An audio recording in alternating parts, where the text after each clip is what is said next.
Mes chers amis, je vous dis encore une fois bonsoir. Je vous souhaite la bienvenue sur notre channel de MathBase. Donc, c'est toujours un plaisir pour nous de vous avoir et surtout dans le but de vous accompagner dans votre apprentissage, en ce qui concerne les mathématiques. Donc, on est toujours dans la notion de distributivité, mais plus principalement, on va parler de la distributivité complexe. On avait fait la distributivité simple. La distributivité simple consistait à avoir un seul terme à multiplier par un binôme ou un trinôme ou un polynôme. Donc, on avait dit, un binôme, c'est un polynôme. Un trinôme, c'est un polynôme. Donc, c'est un binôme, c'est un polynôme qui a deux termes. Un trinôme, c'est un polynôme qui a trois termes. Maintenant, il y a des polynômes qui ont au moins deux termes. Donc, cela veut dire le polynôme peut avoir deux termes, trois termes, quatre termes, cinq termes ou n termes. Donc, tout dépend du polynôme. Maintenant, quand on a la multiplication d'un monôme par un polynôme, donc, on dit que c'est la distributivité simple. Mais quand on a le produit de deux polynômes, donc pour faire le produit de deux polynômes, donc maintenant ici cela dit on est en rapport avec la distributivité complexe. Donc on a ici un binôme, le produit de deux binômes, d'accord, ou le produit de deux polynômes. Mais que dit la règle? On écrit CA, on va écrire facteur de B plus facteur de C plus D. C plus D. Maintenant, on va écrire plus B facteur de C plus D.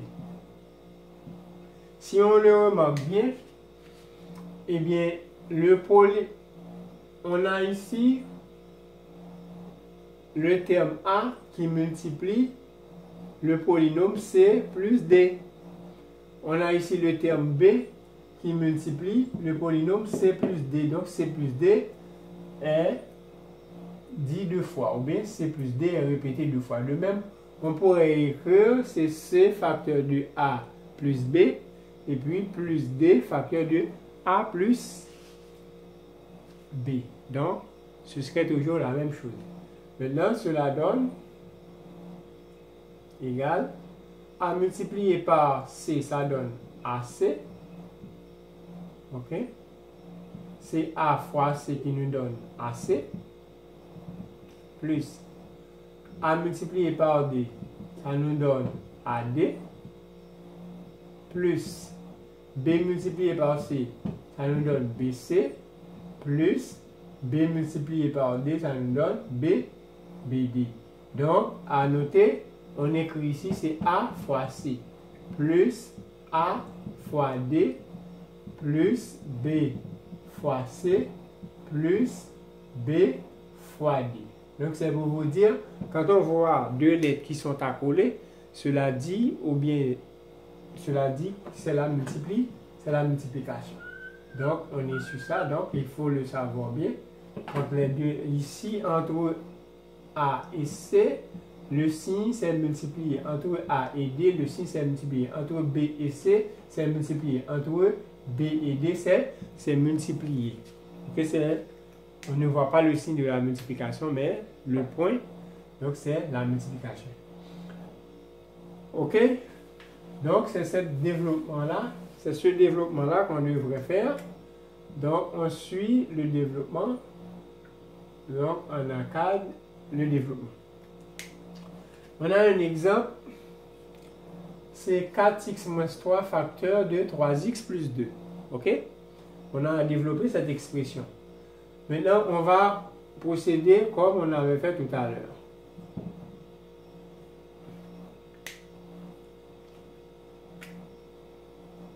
Ok, on a 4x moins 3 facteur de 3x plus 2. Ok? On va dire égal, c'est 4x facteur de 3x plus 2. On a moins 3 facteur de 3x plus 2. Comme je vous le dis, et je vais réitérer pour vous, on pourrait écrire c'est 3x, pas vrai? Facteur de 4x moins 3, et puis plus 2 facteur de 4x moins 3. Donc, on écrirait à la place de 3x plus 2, on écrirait 4x moins 3. Donc, et à la place de 4x, on écrirait 3x, et à la place de moins 3, on écrirait plus 2. Donc, c'est là, ce serait la même chose. Donc, on continue. Et on va avoir c'est 4x multiplié par 3x.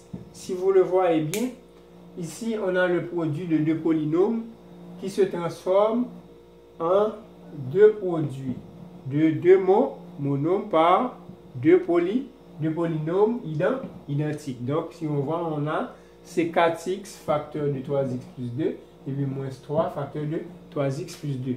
Donc, qu'est-ce que cela dit? On a 4 fois 3 qui nous donne 12. On a x fois x qui nous donne x carré. C'est parce que ici, il y a un exposant 1 et un exposant 1. On fait la somme des exposants et puis on fait la multiplication des coefficients ou des valeurs numériques. Plus, on a 4x multiplié par 2. Quand on a un monôme à multiplier par un terme constant ou un coefficient, donc eh bien, on fait la multiplication du terme constant du monôme par le terme constant qui n'a pas de x ou bien qui a un x exposant 0. Parce que ici, 2 représente 2x exposant 0. Donc on dit 2 représente 2x exposant 0. Donc il nous donne 2 multiplié par 1. Donc il nous donne 2 parce que on dit tout nombre exposant 0 donne l'unité. Donc c'est ce qu'on avait dit. On continue. Maintenant, donc ça nous donne 8x. Parce qu'on a 4 fois 2 nous donne 8. Donc quelle variable qui est accompagnée? 4 c'est x. Maintenant on a ici moins fois plus. Il y a un signe plus ici, nous donne moins. On a 3 fois 3 nous donne 9. Donc ça nous donne 9x. Maintenant on a moins 3 multiplié par 2, ça nous donne moins 6. Égal.